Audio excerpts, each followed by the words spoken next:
Oke, jam 6.05. Mari kita mulai. Aduh, saya tegang banget nih karena ini notes-nya acak-acakan. Selamat malam semua.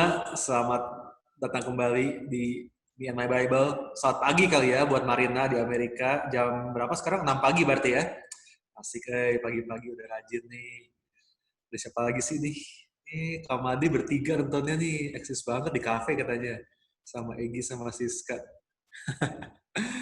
Aduh, gimana kabarnya semua Bapak Ibu? Semoga semuanya semangat ya buat belajar sama-sama malam hari ini.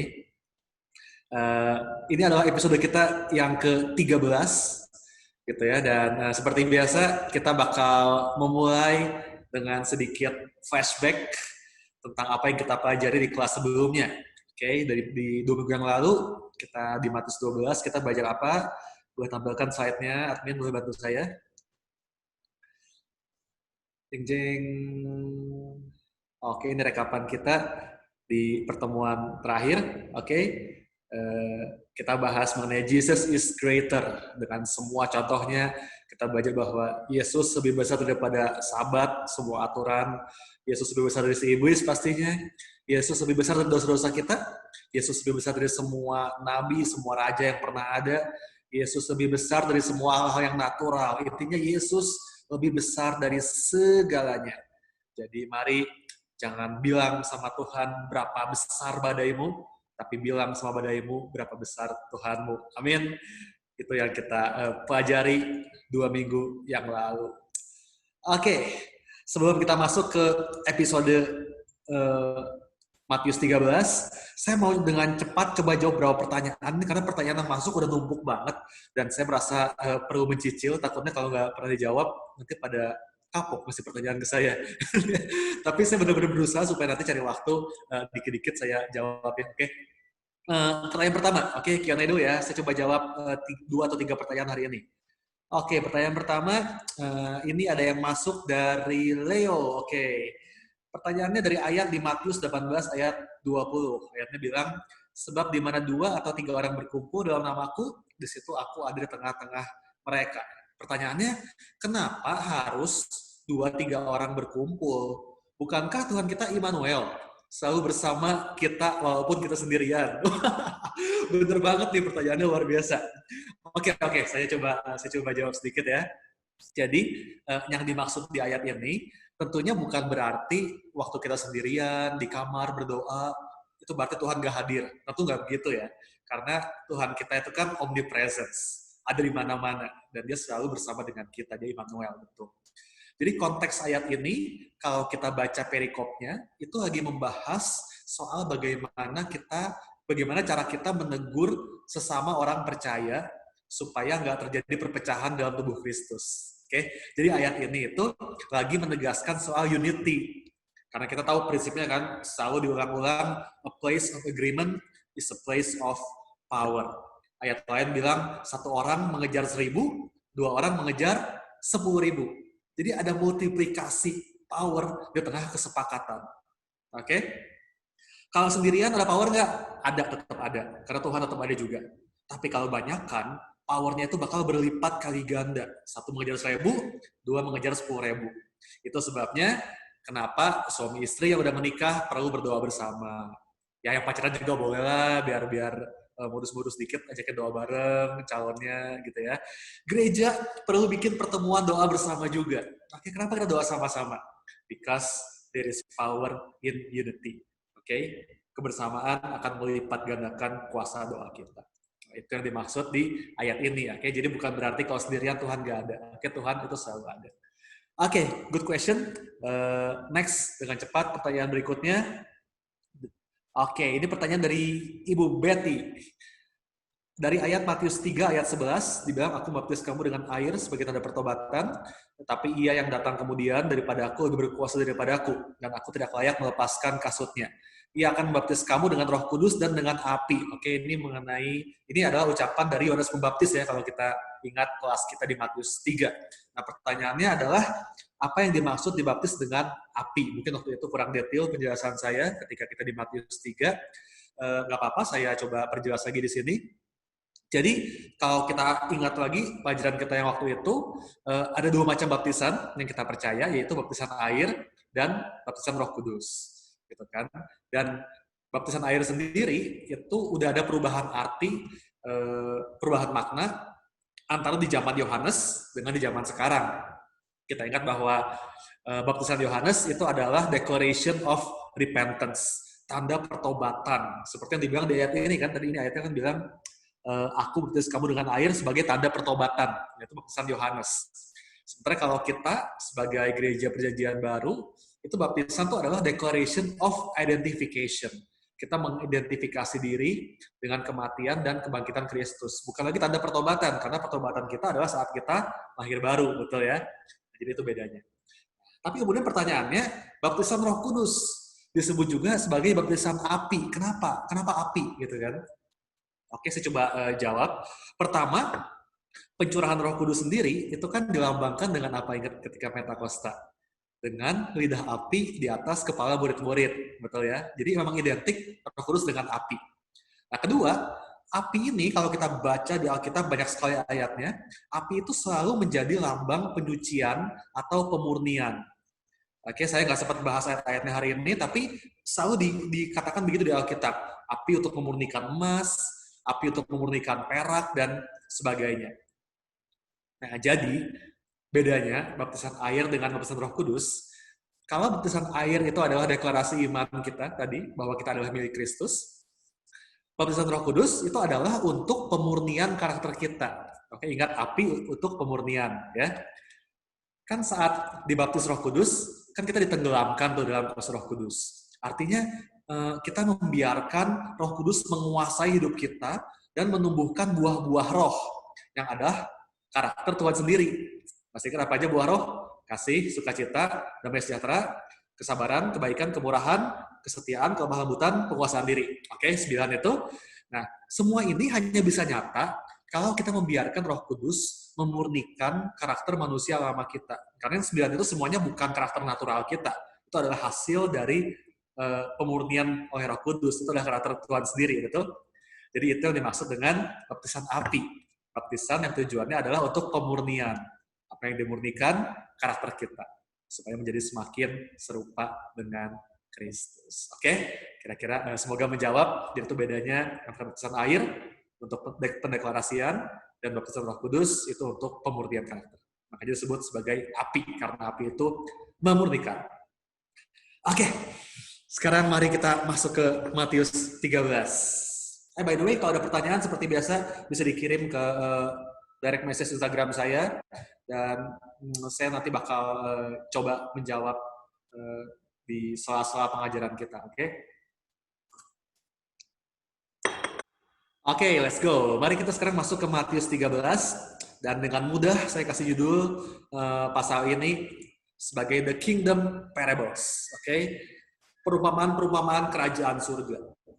Jadi kita lihat bahwa sering sekali dalam pengajarannya, Yesus itu selalu menggunakan yang namanya parabel, perumpamaan, cerita, ilustrasi. Nah, ini adalah cara yang sangat efektif dalam menyampaikan sebuah message, terutama buat Bapak Ibu Saudara yang memang seringkali harus berkhotbah, mungkin di gereja atau di home cell, atau mungkin harus berpidato, atau mungkin saudara adalah pengajar, guru, atau mungkin harus ngasih training di pekerjaan di company saudara. Nah, I really recommend to always use parable. Selalu gunakan parabel dalam kita mengajar, dalam kita menyampaikan pesan kita. Nah, kenapa? Mari kita lihat slide berikutnya. Sebuah quote berkata, "To teach people about things which they don't understand, you must begin from things which they do understand." Oke, kalau mau ngajarin orang tentang sesuatu yang mereka nggak ngerti, kita harus mulai dengan sesuatu yang mereka udah mengerti. Kalau nggak bakal kebayang tuh, kita harus pakai perumpamaan dari apa yang mereka udah tahu, udah ngerti. Dan ini prinsip yang diterapkan oleh Yesus dalam mengajar. Dia selalu menggunakan parabel yang relevan dengan kehidupan masyarakat sehari-hari, betul nggak sih?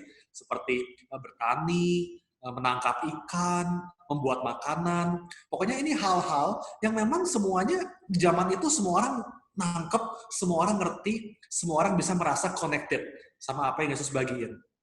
So, this is a good lesson for us, right? Mari selalu gunakan perumpamaan sehari-hari yang mudah dimengerti. Kalau saudara mungkin share firman di home sale gitu misalnya ya, coba deh gunakan banyak cerita tentang keluarga, tentang kerjaan di kantor, tentang hobi mungkin, apa kayak sepeda atau lari, tentang jalanan macet, pokoknya apapun yang orang-orang pendengar itu bisa ngerasa terkonek. Oh iya ya, saya juga mengalami yang seperti itu. Oh saya juga tahu yang kayak gitu. Nah itu gunanya kita pakai parabel. Dan benar nggak sih, kalau dari sebuah khotbah nih ya, coba jawab dengan jujur. Biasanya yang paling kita ingat itu adalah cerita dan ilustrasinya. Iya nggak? Khotbahnya kayaknya cepet banget lupa. Saya kalau tanya khotbah 2 minggu yang lalu apa ya di gereja, wah itu harus mikir dulu, aduh apa ya 2 minggu yang lalu. Tapi cerita, kalau misalnya ada cerita, ilustrasi, itu mau udah bertahun-tahun yang lalu, saya masih ingat sampai hari ini. Setuju nggak, saudara? Ya, betul ya. Saya masih ingat tuh ilustrasi apa yang Pastor Nala pakai waktu dia khotbah di Bank Mandiri. Bayangin, tuh tahun berapa Bank Mandiri? Sekian belas tahun yang lalu mungkin ya. Tapi saya masih ingat dia cerita ilustrasi apa hari itu. Karena memang namanya cerita, ilustrasi, parabel, itu akan nempel di kepala kita lebih gampang. Nah, that's why parables and illustrations are very good tools to deliver your message. Because people will remember it. Orang bakal ingat cerita itu. Dan ya, yeah, Jesus is the best communicator, right? The best storyteller. Yesus adalah seorang komunikator yang sangat handal. Dan luar biasanya dari Yesus, parabel-parabel yang dia gunakan, itu biasanya, apa ya, it can have multiple interpretation. Jadi, perumpamaan Yesus itu selalu ada level kedalamannya, sehingga dari satu parabel aja, bisa dilihat dari beberapa sudut pandang yang berbeda, sehingga bisa ada banyak sekali pelajaran yang kita ambil, even dari satu cerita aja. Makanya jangan heran, kalau saudara mungkin pernah dengar 2 khotbah yang membahas perumpamaan yang sama dari Alkitab, tapi penerjemahannya dan pelajaran yang diambilnya berbeda. Pernah nggak ngalamin gitu? Pasti pernah ya. Nah, that's very, very possible. Itulah hebatnya Yesus dalam menggunakan parabel. So many layers of interpretation. Nanti saya akan kasih lihat contoh-contohnya dari Matius pasal 13 ini. Oke? Nah, cuman mungkin lalu ada yang bertanya nih mungkin, Pastor, kalau misalnya saya baca sebuah parabel di Alkitab, atau mungkin nggak usah parabel, mungkin ayat apapun itu, mungkinkah saya mendapatkan penafsiran yang berbeda dari orang lain? Mungkin ada yang gitu kan, aduh tapi saya kayak dapetnya ini, tapi kok beda sama yang si Pastor Anu dapetin gitu. Nah, mungkin nggak? Jawabannya mungkin-mungkin aja. Karena kita kan punya Roh Kudus yang sama, ya nggak sih? Roh Kudus yang sama bisa bicara kepada saya dan juga kepada saudara. Jadi sangat mungkin ketika baca Alkitab, saudara mendapatkan revelation yang berbeda. It's very possible. Tapi yang penting, kita perlu selalu mengecek penafsiran kita. Oke, dulu juga saya pernah bagiin di kelas keberapa, saya lupa. Tapi minimal ada 2 indikator penting untuk mengecek penafsiran kita, apakah itu benar atau itu cuma rarasaun ke orang Sunda gitu ya. Feeling kita kayaknya gini deh gitu. Nah, cara ngeceknya, pertama, apakah penafsiran itu sesuai konteks atau hanya kita paksakan buat mendukung pemikiran kita. Kadang-kadang gitu kan, kita lagi pengen ngomongin soal ini, carilah ayat yang kayaknya masuk, padahal konteksnya bukan itu. Gitu. Nah, jangan sampai kayak gitu. Itu yang pertama. Kedua, yang lebih penting, apakah penafsiran itu ada yang kontradiktif nggak dengan kebenaran firman Tuhan lainnya, dengan ayat lainnya? Karena yang namanya Alkitab itu nggak pernah kontradiktif. Kalau penafsiran kita bertabrakan sama ayat lain, kayaknya berlawanan, itu adalah salah satu tanda bahwa kayaknya penafsiran kita itu kurang tepat. Oke, jadi semua kebenaran firman Tuhan itu pasti sejalan, gak bakal bertabrakan. Oke, semuanya konsisten kebenarannya. Jadi kita perlu selalu ngecek. Kita mungkin dapat wahyuan pribadi, tapi selalu cek lagi apakah ini sejalan dengan kebenaran yang lain. Oke, itu tentang parabel. Jadi mari gunakan parabel dalam setiap kita sharing, berkhotbah, kita training di kantor atau apapun itu, mari pakai parabel. Nah, nanti sambil jalan kita bakal lihat lebih dalam contoh-contohnya. Tapi kalau nanti saudara baca di Matius 13, itu ada 8 perumpamaan yang digunakan oleh Yesus. Itu saya buat listnya. Jadi ini satu pasalnya penuh perumpamaan. Ada perumpamaan tentang penabur, tentang lalang dan gandum, tentang biji sesawi, tentang ragi, tentang harta terpendam, tentang mutiara, tentang pukat, dan tentang harta baru dan harta lama. Oke, bayangin 8 perumpamaan. Dan sekali lagi mari kita lihat bahwa semuanya ini menggunakan hal-hal yang relevan dengan kehidupan masyarakat di zaman itu, ya nggak sih? Penabur lah tadi kan, bertani gitu kan, pukat buat nelayan, ragi buat yang suka masak di dapur, nyambung sama kehidupan sehari-hari.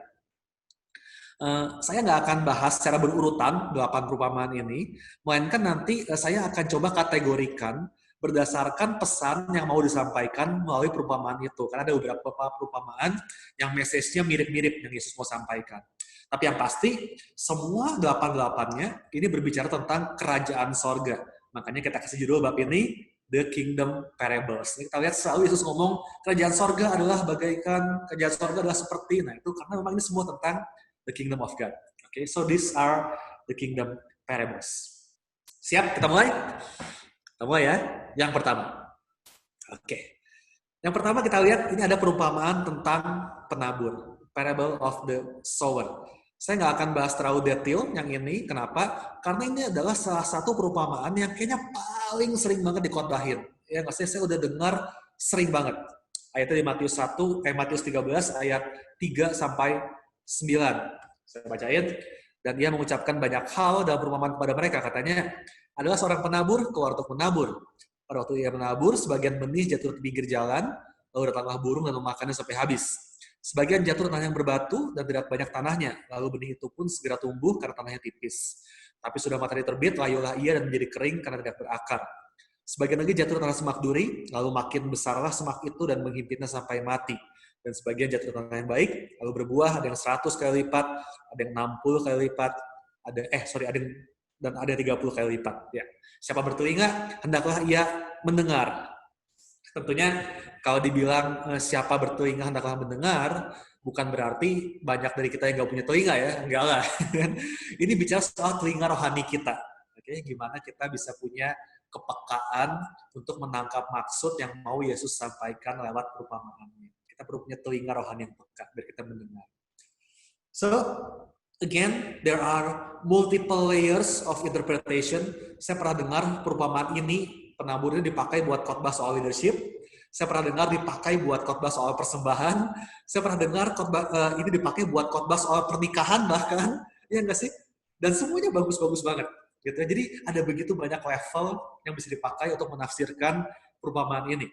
Tapi yang paling gampang dari semua itu adalah penafsiran yang udah jelas-jelas disebutkan sama Yesus sendiri di ayat berikutnya. Oke, kalau kita lihat di ayat 18-23 nggak ada di layar, tapi rangkumannya saya kasih di bawah itu di yang kuning. Makna parabelnya Yesus kasih tahu dengan plain bahwa benih itu melambangkan firman Tuhan, tanah itu melambangkan hati kita manusia, pinggir jalan itu adalah orang yang mendengar firman tapi nggak ngerti, akhirnya nggak berguna si benihnya. Jatuh tanah berbatu itu ngomongin orang yang menerima firman tapi nggak berakar si firmannya, sehingga begitu ada masalah dikit langsung imannya goyah. Aduh, bener nggak sih ini, bener nggak sih?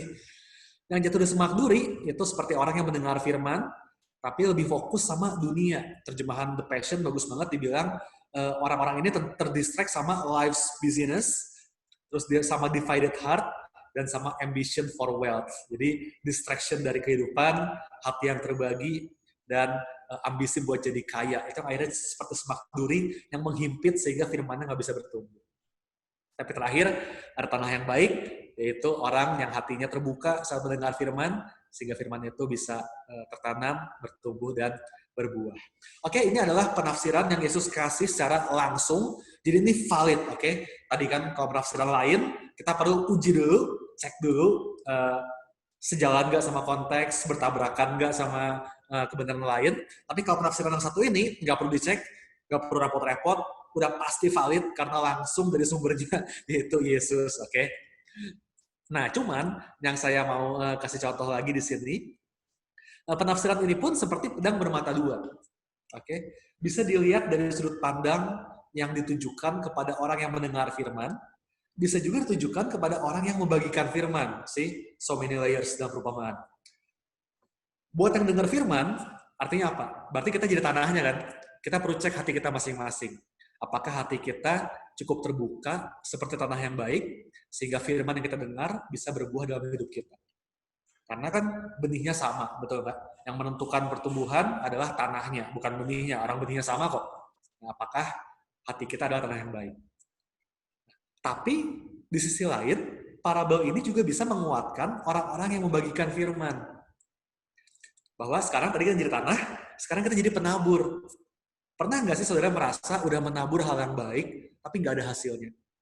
Aduh, kok kayaknya dia nggak berubah-berubah ya, padahal udah saya selalu kasih tahu yang benar. Itu kan mungkin anak kita, mungkin pasangan kita, mungkin uh, anak rohani kita, gitu ya. Well, jangan merasa itu sia-sia. Karena dari perumpamaan ini pun kita lihat bahwa lebih banyak benih yang jatuh di tanah yang buruk daripada di tanah yang baik, ya nggak sih? 75% loh jatuh di tanah yang buruk. Betul? Dari 4 ada 3 tanah yang buruk kan?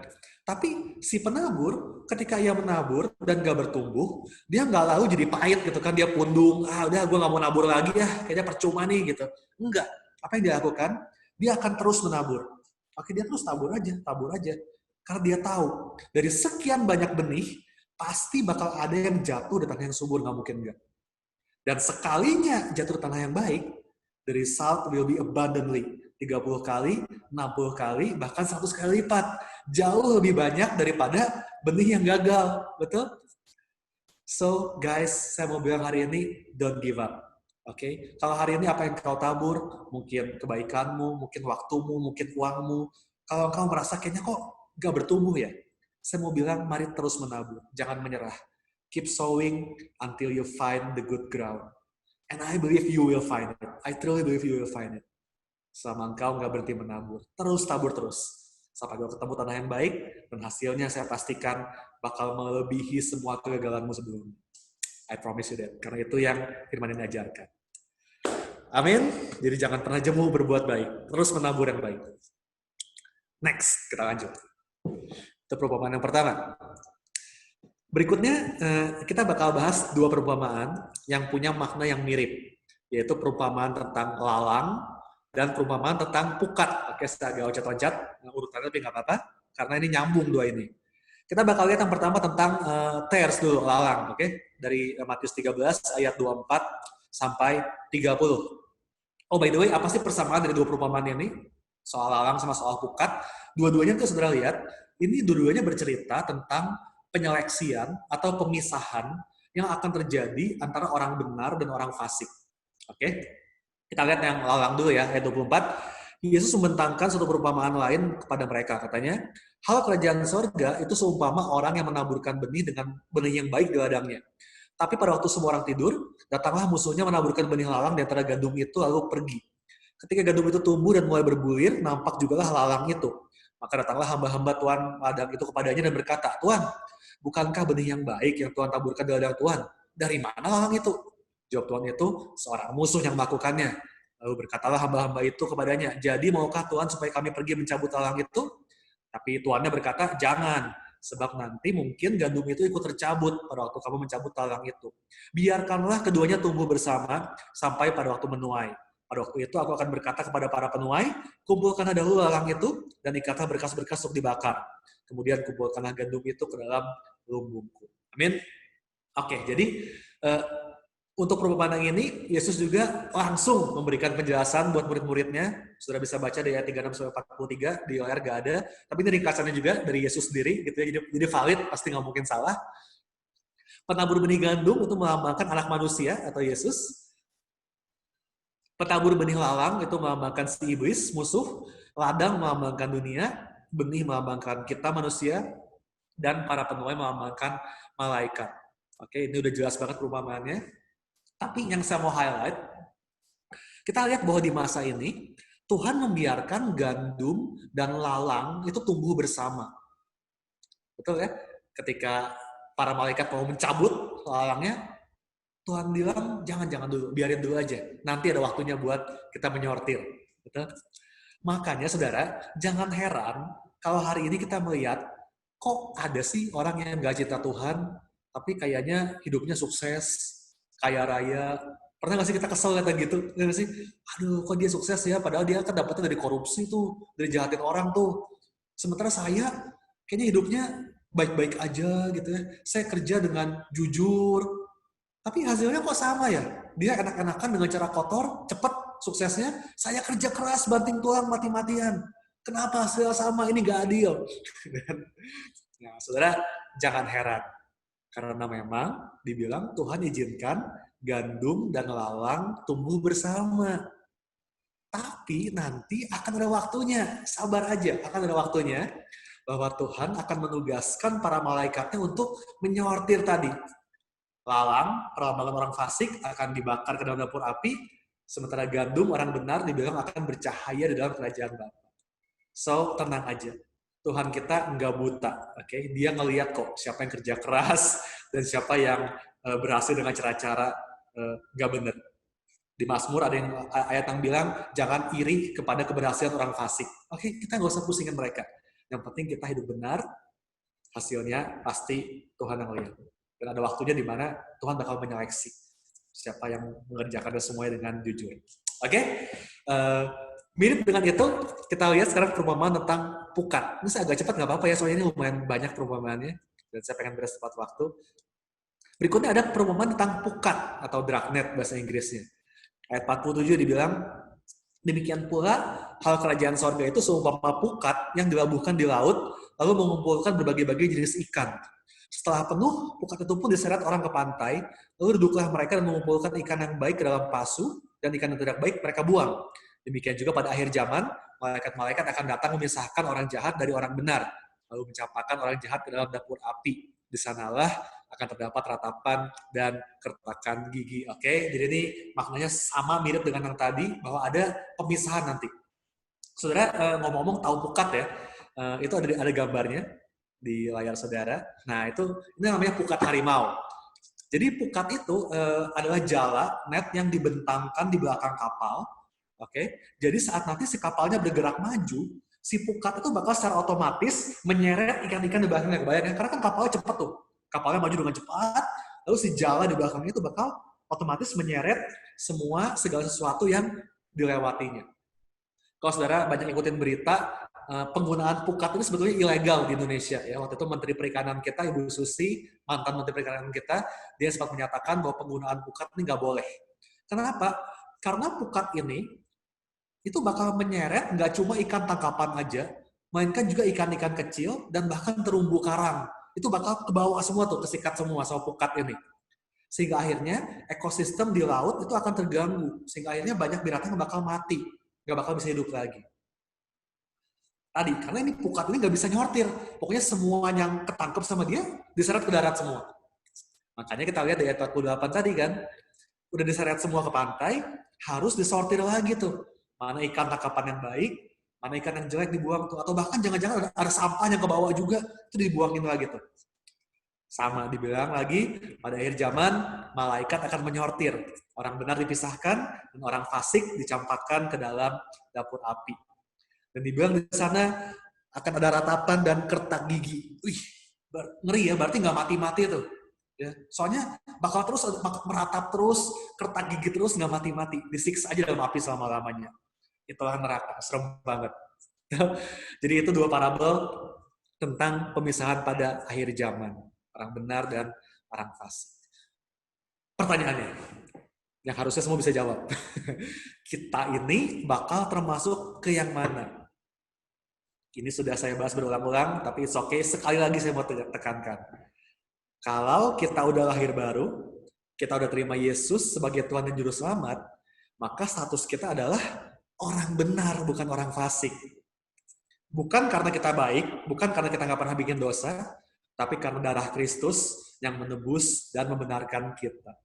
Jadi kita nggak perlu takut sama penyaksian ini. Oke, nggak usah khawatir, aduh nanti saya bakal masuk ke yang api kertak gigi atau enggak ya.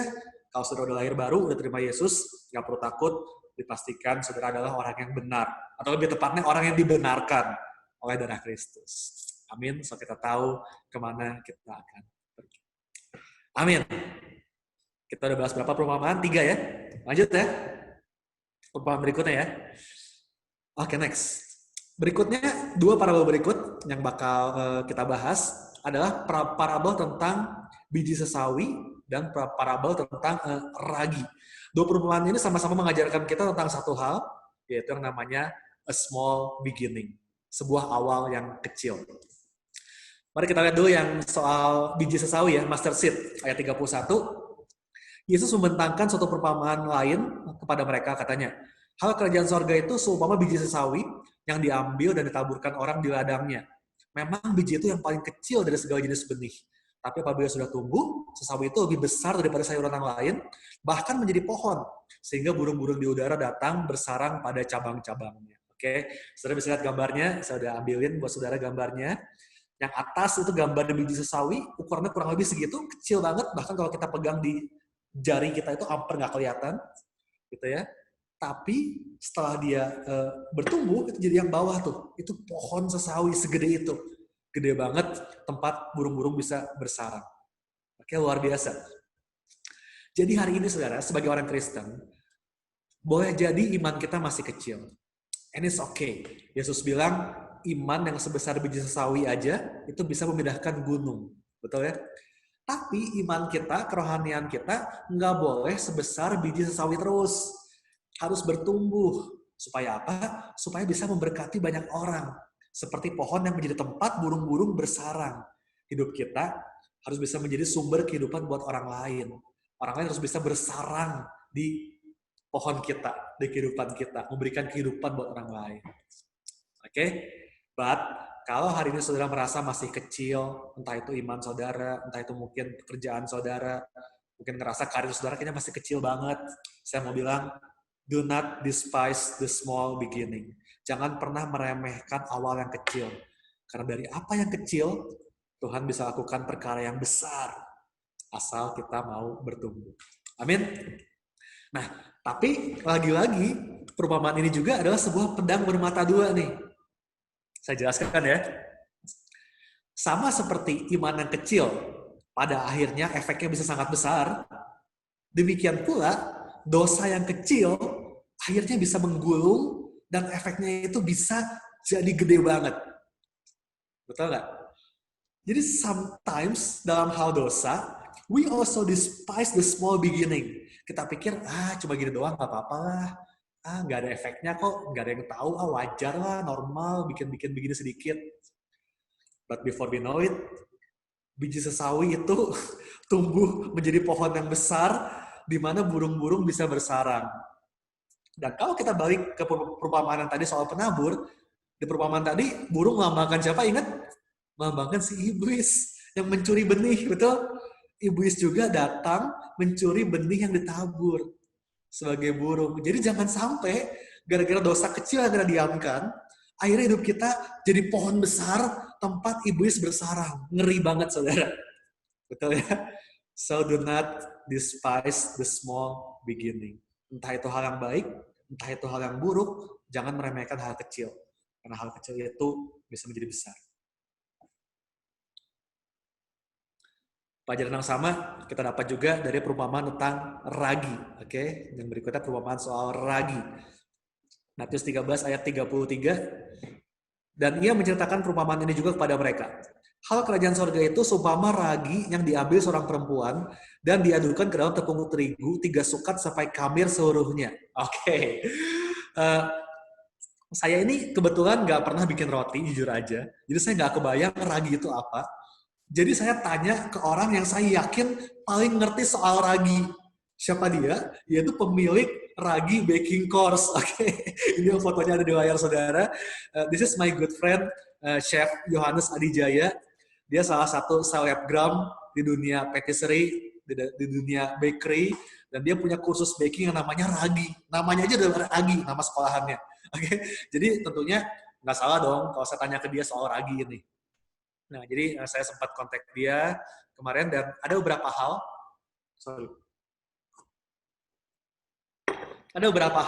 yang Chef Yohanes kasih tahu saya seputar ayat ini. Beberapa fakta yang menarik. Pertama, dibilangin sama Yohanes bahwa ragi itu adalah satu-satunya bahan baku roti yang hidup. Jadi tuh kayak organik gitu, kayak hidup gitu si raginya. Fungsinya adalah untuk mengembangkan adonan. Kalau nggak pakai ragi, itu si roti itu bakal bantat, bakal keras, nggak enak banget tuh. Jadi harus dikasih ragi supaya mengembang. Itu yang pertama. Kedua, setelah dicampur sama adonan, si ragi ini butuh waktu untuk berfermentasi. Dan waktu ini nggak bisa cepat. Bisa sampai 24 jam, bahkan lebih. Jadi prosesnya panjang dan perlu waktu. Sama seperti tadi ya, hal yang kecil, perlu waktu, tapi bakal jadi gede. Nah, sama kayak ragi ini. Nah, terakhir, pemakaian ragi itu katanya sebenarnya dikit banget. Standarnya itu 1:100 dia bilang. Jadi 10 gram ragi itu dipakai buat 1 kilogram tepung adonan. Yang artinya cuma 10%-nya. Enggak, 1%-nya, sorry. 1%-nya, betul? Nah, bahkan lebih sedikit juga nggak apa-apa katanya. Karena 1 butir ragi pun, kalau didiemin, itu pasti berfermentasi. Cuma jadinya lebih lama aja. Gitu. Tapi intinya, sesedikit apapun raginya, pada akhirnya bakal mengembangkan roti juga, mengembangkan adonan juga. Sama seperti iman tadi. Sekecil apapun, kalau dibiarkan bertumbuh dengan sabar, efeknya bakal terlihat. Nah, jadi dan sama juga seperti dosa tadi kan. Nah, di tradisi Yahudi sendiri, ragi itu seringkali dilambangkan sebagai dosa. Makanya ada hari raya yang disebut hari raya roti tak beragi, kalau sudah baca di Alkitab, gitu kan. Itu melambangkan kemurnian. Kalau roti nggak ada raginya. Di hari itu semua orang makan roti nggak boleh pakai ragi. Itu melambangkan kemurnian. Jadi sekecil apapun, dengan berjalannya waktu, bakal jadi efek yang besar. So again, the lesson, do not despise the small beginning. Mau itu hal positif, mau itu hal negatif, jangan pernah meremehkan perkara kecil. Karena hal yang kecil itu akan menjadi besar suatu hari nanti kalau didiamkan. Oke? So, itu pelajaran kita dari 2 perumpamaan tentang biji sesawi dan tentang ragi. Aman-aman? Sampai sini aman? Next ya, lanjut ya. Lanjut. Perumpamaan berikutnya, yang ke-6. Ada 2 perumpamaan lagi yang nyambung di sini tentang kerajaan surga. Ini adalah tentang harta terpendam dan juga perumpamaan tentang mutiara. Ini Yesus sampaikan secara bersambung. Saya bacakan di Matius 13 ayat 44 dan sampai 46. Hal kerajaan sorga itu seumpama harta yang terpendam di ladang yang ditemukan orang, lalu dipendamnya lagi. Oleh sebab sukacitanya, pergilah ia menjual seluruh miliknya, lalu membeli ladang itu. Demikian pula hal kerajaan sorga itu seumpama seorang pedagang yang mencari mutiara yang indah. Setelah ditemukannya mutiara yang sangat berharga, ia pun pergi menjual seluruh miliknya, lalu membeli mutiara itu. Oke. Nah, jadi saya terangkan sedikit sejarahnya ya, supaya kebayang. Ada sebuah aturan lama di bangsa Yahudi, yaitu kalau misalnya nih, seorang pekerja, dia kerja di ladang gitu ya, dia mungkin mencangkul, dia bertanam, terus nggak sengaja dia nemu nih harta karun terpendam di tanah punya majikannya. Maka secara hukum aturannya, barang temuannya itu dinyatakan sebagai hak milik majikannya, sang empunya tanah. Karena tanahnya punya majikannya kan. Jadi meskipun dia nemu, itu hartanya bukan punya dia tuh. Itu adalah hak milik majikannya. Itulah sebabnya di ayat ini bilang, si orang ini yang nemu harta, dia pendam lagi, lalu dia jual dulu semua miliknya, lalu dia balik lagi, baru dia beli ladangnya tuh. Karena dengan demikian, harta di dalam tanah itu sah menjadi miliknya. Dan dia tahu tuh udah ngitung nih, bahwa harta yang di dalam tanah, itu nilainya jauh lebih besar daripada semua harta yang dia jual. Jadi nggak apa-apa, gue jual dulu semua yang gue punya, gue beli ladang itu karena gue tahu di bawahnya ada harta yang lebih mahal lagi. Kebayang ya? Sama juga dengan kisah si pedagang mutiara nih. Kalau saudara-saudara nonton film-film seperti Blood Diamond, ingat filmnya ya, Leonardo DiCaprio. Kita tahu bahwa para pedagang yang ahli itu bisa mengenali nilai sebuah mutiara, sehingga dia nggak bakal segan-segan mengorbankan segalanya demi dapat satu mutiara itu. Ingat filmnya ya, betul ya? Gimana caranya harus dapat pokoknya. Kalau perlu bunuh orang segala macam tuh kan di filmnya kan. Pokoknya itu mutiara berharga harus dapat. Nah, interpretasi. Sekarang kita ngomongin interpretasinya ya.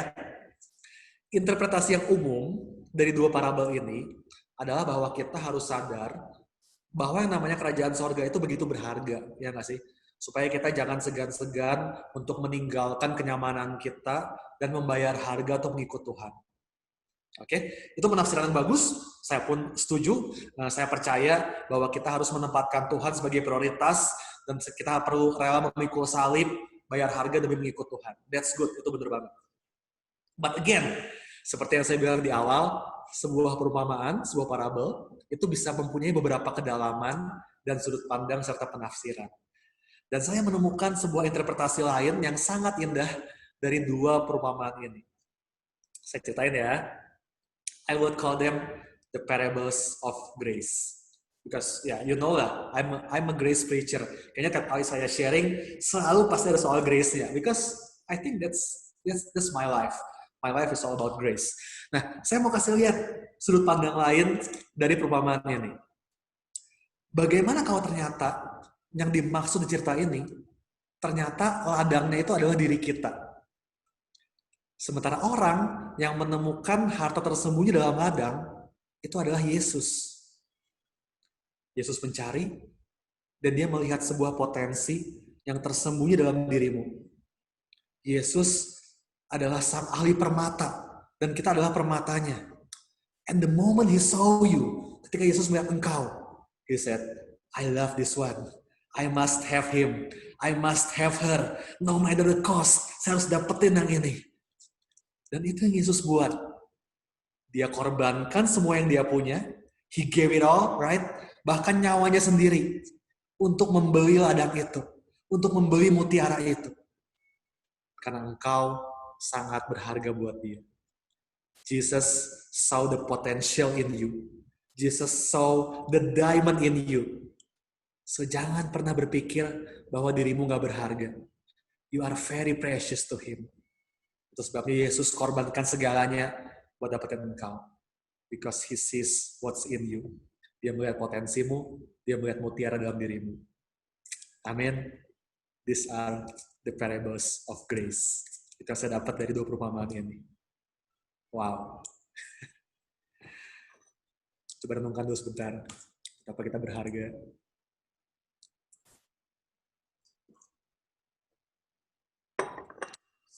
Remember guys, you have the diamond in you.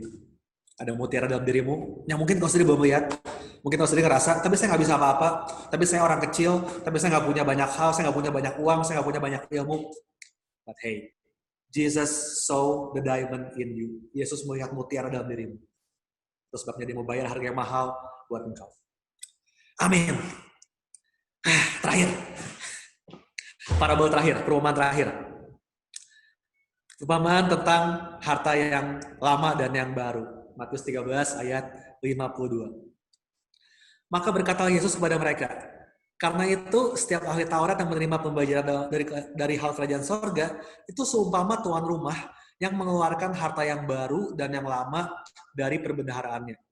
Saya bacakan dalam terjemahan The Passion, dibilang, he responded, every scholar of the scriptures who is instructed in the ways of heaven's kingdom realm is like a wealthy homeowner with his house filled with treasures, both new and old. And he knows how and when to bring them out to show others. So kita lihat di perumpamaan terakhir ini, bahwa ini nggak cuma ngomongin ahli Taurat secara jabatan. Melainkan termasuk kita-kita ini yang tekun mempelajari firman Tuhan. Oke, dibilang semua orang yang tekun mempelajari firman Tuhan. Itu seperti di ayat ini. Ada dua hal yang bakal kita dapatkan. Ayat ini bilang, yang pertama, kita bakal dapat yang namanya wealth. Dibilang situ kan, itu seumpama a wealthy homeowner dibilangnya. Seperti tuan rumah yang kaya raya. Firman Tuhan, itu kan adalah harta rohani. Betul ya? Semakin kita dipelajari, semakin kita akan diperkaya. Dan perhatikan juga bahwa hartanya itu dibilang ada yang baru dan ada yang lama. Jadi kita perlu selalu memperkaya pengetahuan kita dengan dua-duanya. Dengan nilai-nilai pengajaran yang lama, yang diturunkan turun-temurun, gitu ya. Khotbah yang diulang-ulang mungkin, gitu ya. Kelas yang kayaknya itu lagi. Sudah pernah dengar, tapi itu mengingatkan kita lagi. Kita perlu berkaitan dengan itu. Dengan the old treasure. Tapi juga dengan yang kedua apa? New treasure. Bicara mengenai pewahyuan baru yang kita dapatkan sendiri sebagai hasil dari hubungan yang intim dengan Roh Kudus tadi. Kita saat teduh, kita baca, Tuhan ngomong sama kita. Wah, ternyata ayat ini punya makna ini juga yang lain ya. Jadi kita lihat dua-duanya sama pentingnya. The old treasure and the new treasure. Kita nggak boleh meremehkan dua-duanya. Dua-duanya sama pentingnya. Ini akan memperkaya kita. Dan hal kedua yang kita bakal dapat dibilang di ayat ini, kita bakal punya wisdom. Karena dibilang di ayat ini, si tuan rumah itu dia bakal, he knows how and when untuk mengeluarkan hartanya. Dia punya hikmat buat tahu kapan harus pakai treasure yang lama, kapan harus pakai treasure yang baru, kapan harus pakai pengajaran yang lama ini, yang sudah dengar berulang-ulang di kelas, kapan saya harus praktekin nih pewahyuan yang baru. Kebayang? Jadi itulah kita. Waktu kita bertekun dalam firman, kita bakal semakin tajam, kita bakal semakin punya hikmat buat tahu firman yang mana yang mau kita pakai di dalam situasi yang berbeda. Bagaimana kita mengaplikasikan firman Tuhan dalam kehidupan sehari-hari. Itu bakal kita dapatkan kalau kita bertekun dalam pengajaran. So, wealth and wisdom. Dan jangan lupa, apa yang kita menangkan di alam rohani akan termanifestasi di alam jasmani. Amin. Both wealth and wisdom. Itu adalah hasil dari kita bertekun dalam pengajaran firman Tuhan. Makanya saudara, jangan bosan-bosan saya harap untuk ikut kelas ini, ikut kelas Me and My Bible ini. Oke? Jangan bosan-bosan. Why? Karena ini memperkaya kita. Both in wisdom and in wealth. Bikin kita kaya, bikin kita berhikmat. Amin. Itu dia 8 perumpamaan yang dibahas di Matius 13. Masih ada waktu? Oke, terakhir. Masih keburu. Sip. Terakhir. Slide terakhir. Nah, ini masih di Matius 13. Jadi kalau saudara baca satu pasal ini, setelah 8 perumpamaan tadi, Matius 13 ini ditutup dengan kisah di mana Yesus ditolak di kampung halamannya sendiri, yaitu Nazaret. Saya bacakan buat saudara ya. Ayat 53 sampai 58, terakhir nih. Setelah Yesus selesai menceritakan perumpamaan-perumpamaan itu, dia pun pergi dari situ. Setibanya di tempat asalnya, Nazaret, Yesus mengajar orang-orang di situ di rumah ibadat mereka. Maka takjublah mereka dan berkata, dari mana diperolehnya hikmat itu dan kuasa untuk mengadakan mujizat-mujizat itu? Bukankah ya ini anak tukang kayu? Bukankah ibunya bernama Maria dan saudara-saudaranya Yakobus, Yusuf, Simon, dan Yudas? Bukankah saudara-saudaranya perempuan semuanya ada bersama-sama kita? Jadi dari mana diperolehnya semuanya itu? Lalu mereka kecewa dan menolak dia. Maka Yesus berkata kepada mereka, seorang nabi dihormati di mana-mana kecuali di tempat asalnya sendiri dan di rumahnya. Dan karena ketidakpercayaan mereka, tidak banyak mujizat diadakannya di situ. Oke, ini juga udah kita bahas 2 minggu yang lalu. Kalau masih ingat di Matius 12, saya bahas mengenai the danger of familiarity. Oke, kadang kita terlalu terbiasa sampai akhirnya yang luar biasa terasa biasa-biasa aja. Sekali lagi ya. Kadang kita terlalu terbiasa sampai akhirnya yang luar biasa terasa biasa-biasa aja. Ya nggak sih? Dengar kanalnya udah biasa, tiap minggu juga denger bosen. Kalau misalnya leader saya, bosen lah dengerin dia. Terlalu terbiasa, sehingga yang luar biasa terasa biasa-biasa aja. Jangan sampai terjadi pada kita. Let's honor people around us. Jangan sampai kita malah lebih respect sama tamu dari luar dibandingkan sama bapak-bapak di rumah kita. Oke, let's honor our leaders. Oke, amin. Dan terakhir buat penutup, mumpung di ayat ini, saya sekalian mau jawab pertanyaan dari istri saya. Soalnya kalau nggak dijawab-jawab nanti bahaya, saya bisa dikutuk jadi kodok gitu ya. Ini pertanyaan dari istri saya, Ivalin, dan juga dari Pastor Shani. Aduh, ini yang nanyanya gawat-gawat nih, jadi saya harus hati-hati dalam menjawabnya. Saya perlu pelajari sungguh-sungguh supaya nggak salah jawab, oke? Itu tentang family of Jesus. Jadi mungkin banyak juga saudara yang bertanya-tanya tentang keluarga Yesus. Kemana sih ayahnya Yusuf saat Yesus meninggal? Kok nggak disebut? Ya. Lalu kemudian di ayat 55 tadi, kalau kita baca di layar, disebut Yesus punya saudara nih. Yakobus, Yusuf, Simon, dan Yudas. Terus di ayat 56 dibilang minimal ada 2 saudara perempuan. Minimal 2, karena dibilang saudari-saudarinya. Gitu kan? Nah. Lalu kenapa waktu Yesus disalib, Yesus malah menitipkan ibunya kepada siapa? Kepada Yohanes muridnya. Kenapa nggak dikasih ke saudara yang lain? Oke, mungkin banyak pertanyaan di saudara, what is it all about? gimana ceritanya mengenai keluarga Yesus ini. Oke, di waktu 5 menit yang tersisa, saya bakal coba ceritakan sedikit tentang keluarga Yesus. Oke, ini ekstra, bonus. Ya, tentunya jawaban ini saya kumpulkan dari berbagai sumber, berdasarkan tradisi yang berkembang secara turun-temurun. Jadi apakah pasti benar? Saya nggak berani bilang 100% pasti benar. Belum tentu, karena nggak tertulis di Alkitab. Oke, tapi minimal secara tradisi ini yang dipercaya. Oke, kita ngobrol santai ya soal ini ya. Pertama, mari kita lihat dulu tentang saudara-saudara Yesus yang tertulis di ayat 55 ini ya. Dibilang kan tadi itu yang saya kuningin, ada Yakobus, Yusuf, atau yang di kitab Markus disebut Yoses, supaya nggak ketukar sama bapaknya mungkin ya, disebutnya Yakobus, Yoses, Simon, dan Yudas. Ada 4 saudara dari Yesus. Nah, dari 4 saudara Yesus ini, kita tahu bahwa Yakobus, karena disebut pertama, itu biasanya yang tertua. Ini Yakobus adalah saudara Yesus yang kemudian dikenal sebagai James the Just, atau Yakobus yang adil. Ia menjadi salah satu dari 3 pemimpin gereja mula-mula bersama dengan Petrus dan Yohanes. Ia juga adalah penulis dari surat Yakobus yang ada di Alkitab kita. Oke, kalau sudah baca Alkitab, setelah kitab Ibrani ada surat Yakobus. Itu tulis oleh Yakobus yang adil, yang merupakan saudara dari Yesus. Oke, kalau saudara lupa soal ini, saudara bisa tonton ulang rekaman Bible Study kita di pelajaran Matius 10. Waktu itu kita membahas mengenai 12 rasul, dan di situ saya bahas ada 4 Yakobus yang berbeda di Alkitab. Semuanya orang yang berbeda, tapi namanya sama. Ingat nggak ada siapa aja? Ada Yakobus anak Zebedeus, saudara Yohanes, disebut sebagai James the Great. Kemudian ada Yakobus anak Alpheus, saudara Lewi, disebut sebagai James the Less, Yakobus muda. 2 ini adalah 2 dari 12 rasul, betul? Kemudian ada Yakobus saudara Yesus ini, James the Great, yang merupakan penulis surat Yakobus. Dan terakhir ada Yakobus ayah dari Tadeus. Jadi ini 4 orang berbeda, jangan sampai kita ketukar-tukar. Sudah bisa tonton rekamannya di kelas Matius 10. Tapi intinya, Yakobus saudara Yesus ini cukup terkenal, kita udah tahu soal dia. Kemudian 2 nama berikutnya, saudara yang lain, ada Yoses dan Simon. Sayangnya nggak ada catatan apapun yang memastikan siapa mereka, kerjanya apa, nikah sama siapa, anaknya siapa, itu sayangnya nggak tercatat. Jadi saya juga kurang tahu mereka ini gimana background-nya. Tapi nama terakhir yang keempat, yaitu Yudas. Nah ini ada nih. Ini bisa kita asumsikan bahwa dia adalah penulis dari surat Yudas di Alkitab. Oke, again kalau kita lihat Alkitab kita, sebelum kitab Wahyu, ada surat Yudas tuh. Nah, Yudas yang menulis ini, itu yang pasti bukan Yudas Iskariot, ya udah mati, gimana menulis, gitu kan.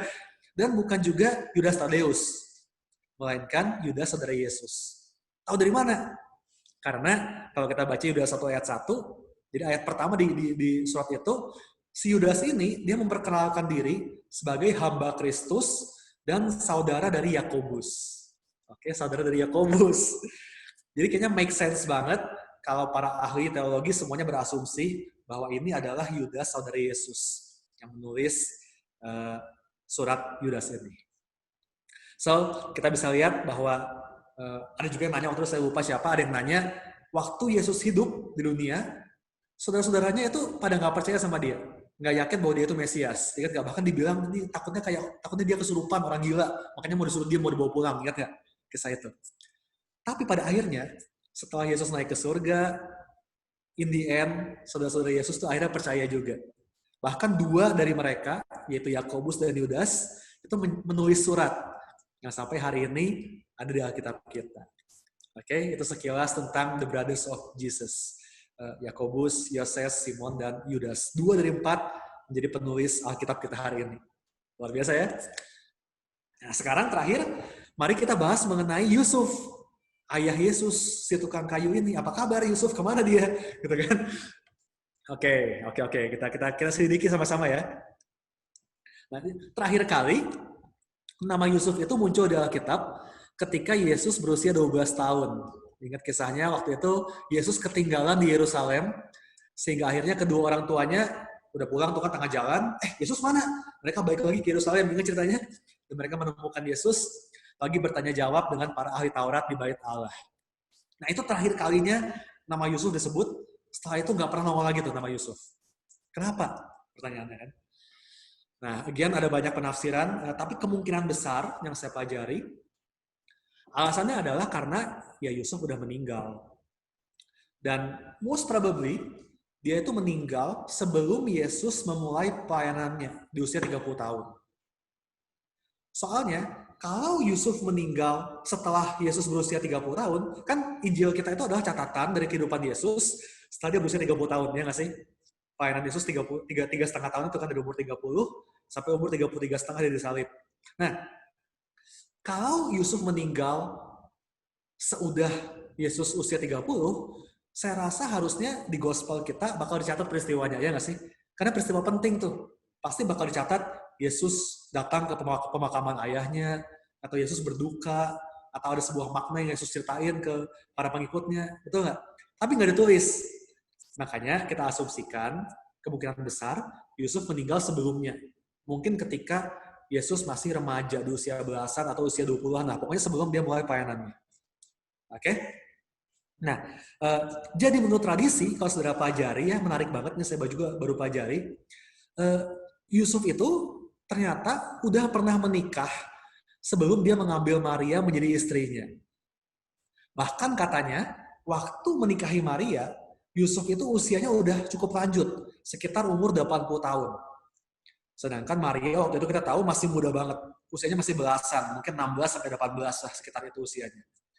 Nah, jangan kaget, jangan pikir pedofil gitu, enggak. Perlu diingat bahwa tidak ada batasan umur untuk menikah di zaman itu, oke? Jadi sesuai adat itu it's okay. Bahkan biasa orang yang tua itu menjadi pattern melindungi wanita yang muda dengan cara menikahinya. Jadi ini wajar banget di zaman itu. Ini sangat wajar juga kalau Yusuf yang udah tua dia menikahi Maria yang masih muda. Itu juga sebabnya wajar banget kalau Yusuf itu meninggal ketika Yesus masih remaja. Dan artinya kemungkinan besar Yakobus, Yoses, Simon, Yudas, mereka ini bukan saudara kandung Yesus, melainkan saudara tiri, anak-anak dari perkawinan Yusuf yang sebelumnya. Jadi 4 orang ini kemungkinan besar bukan anak-anak dari Bunda Maria. Nah, kenapa saya cukup yakin dengan argumen ini? Soalnya tadi, kita balik ke kisah waktu Yesus disalib, dia menitipkan ibunya Maria kepada Yohanes, muridnya. Nah, kalau 4 orang ini adalah saudara kandung, dan mereka masih hidup juga semua anyway gitu kan, menurut aturan adat, harusnya si ibu itu bakal dititipkan kepada anak kandung yang tertua. Berarti ke Yakobus, ke James the Just. Harusnya Maria dititipin ke Yakobus, bukan ke Yohanes muridnya. Tapi kan enggak. Dititipinnya malah ke Yohanes. So, kemungkinan besar kesimpulannya, memang Maria nggak punya anak lain selain Yesus. 4 orang lain itu adalah anak Yusuf dari perkawinan sebelumnya. Makanya, sampai hari ini, gereja Katolik pun selalu menyebut Maria sebagai Virgin Mary, betul? Perawan Maria. Karena memang mereka percaya Maria nggak punya anak lagi selain Yesus. Perawan aja udah. Gitu. Dan saya cukup percaya itu betul sih. Kalau menurut saya argumennya cukup masuk akal. Karena kalau enggak, berarti Maria bakal dititipin ke anak-anak yang lain. Tapi enggak dikasih ke Yohanes. Jadi kemungkinan besar memang Yakobus, Yoses, Simon, Yudas itu adalah anak Yusuf dari perkawinan yang sebelumnya. Makanya disebut sebagai the brothers of Jesus, karena memang kakak tiri, tapi bukan saudara kandung. Make sense? Semoga ini sedikit memberikan saudara gambaran tentang keluarga Yesus. Sekali lagi, saya tahu ada begitu banyak teori soal hal ini, nggak cuma ini aja gitu ya, dan nggak ada yang bisa 100% memastikan mana yang benar, tapi saya pribadi, setelah saya pelajari semua, saya kira teori ini yang paling masuk akal, dengan melihat semua fakta-fakta lain yang tertulis di Alkitab. Oke, semoga itu memberikan sedikit pencerahan yang cukup fun buat saudara, buat mempelajari keluarga Yesus dulu kayak apa ya kira-kira. Kenapa Yusuf nggak ada ya? Gitu kan. Ini kok bisa ada saudaranya, tapi kok ibunya nggak dikasih ke mereka dan sebagainya. Semoga cukup terjawab dengan penjelasan hari ini. Amin. Pas jam 7:05. I think that's it for today. Saya berdoa buat saudara ya. Sebelum kita tutup, yuk kita berdoa. Thank you Tuhan Yesus. Wow. Bersyukur buat kelas hari ini. Sekali lagi bersyukur buat setiap revelation, setiap hal baru yang boleh kami pelajari, atau halaman yang mungkin kami diingatkan kembali melalui kelas hari ini. Kami bersyukur Tuhan, karena kami semua berharga di mata Tuhan. Setiap dari kami. Bahkan ketika kami mungkin merasa bukan siapa-siapa, waktu kami merasa kami begitu kecil, waktu kami ngerasa nggak punya apa-apa, waktu kami ngerasa nggak ada orang peduli sama kami. Tapi di saat itu, Yesus melihat ke dalam diri kami. Dan Yesus melihat sebuah potensi. Yesus melihat sebuah mutiara dalam diri kami. Dan Yesus menganggap kami berharga. Sehingga menyerahkan nyawanya yang paling berharga buat membeli kami. Thank you for your grace. Thank you for your sacrifice, Lord. Hamba berdoa malam ini Tuhan, supaya kami selalu terus bertumbuh dalam iman. Biar iman kami, kalaupun hari ini kecil, tapi nggak tetap kecil, melainkan terus bertumbuh, menjadi besar, sehingga bisa memberkati banyak orang. Dan sebaliknya, kami juga nggak membiarkan dosa yang sekecil apapun untuk didiamkan, sehingga bertumbuh jadi besar, dan tahu-tahu mencelakakan kami maupun orang lain. Hamba berdoa agar setiap orang, Bapak Ibu Saudara yang mendengarkan program ini, kami semua punya kepekaan terhadap suara Roh Kudus. Dalam menafsirkan, dalam memahami isi hati Tuhan, biar kami semua semakin tajam dalam menangkap, menafsirkan apa yang Tuhan mau sampaikan kepada kami. Tiap kami saat teduh, kami semakin mengerti apa isi hatinya Tuhan. Kami berdoa hari demi hari, setiap orang dari kami yang mendengarkan program ini, sungguh punya kepekaan yang semakin dipertajam terhadap suara Tuhan. Thank you Lord. Terima kasih sekali lagi buat hari ini. Thank you buat pengajaran yang baru. Thank you buat pengorbanan Yesus buat kami sekali lagi. We love you. We adore you. In the name of Jesus we pray. Dan semua yang percaya dan bersyukur sama-sama berkata, amin. Puji Tuhan. Thank you Bapak Ibu Saudara buat 1 jam ini. Thank you buat hari ini. Kita bakal ketemu 2 minggu lagi dengan pembahasan yang lebih lanjut. Pasal berikutnya, semoga dengan pertanyaan-pertanyaan bisa saya jawab juga. Jangan lupa, kalau punya pertanyaan masih bisa dikirimkan ke direct message Instagram saya, Aryan Dave. Semua questions, kalau sudah punya mungkin penafsiran yang berbeda, boleh juga kirimin ke saya, kita bahas sama-sama. Mungkin ada kesaksian, mungkin sudah dapat setelah dengar kelas ini. Saya rindu banget itu bisa dibagikan buat memberkati rekan-rekan yang lain. Oke, thank you semua Bapak Ibu Saudara buat hari ini. Senang banget kita bisa belajar sama-sama. Sampai ketemu 2 minggu lagi. Jangan lupa program-program ICC. Besok pagi ada Powerhouse. Kita doa sama-sama, itu penting banget. Kita doa sama-sama. Lalu kemudian semua program yang lain, ibadah raya kita bisa dilihat jadwalnya di icc.church.online dan juga di Instagram kita @icc.church. Thank you everyone. Sampai ketemu. Good night and see you next time. God bless.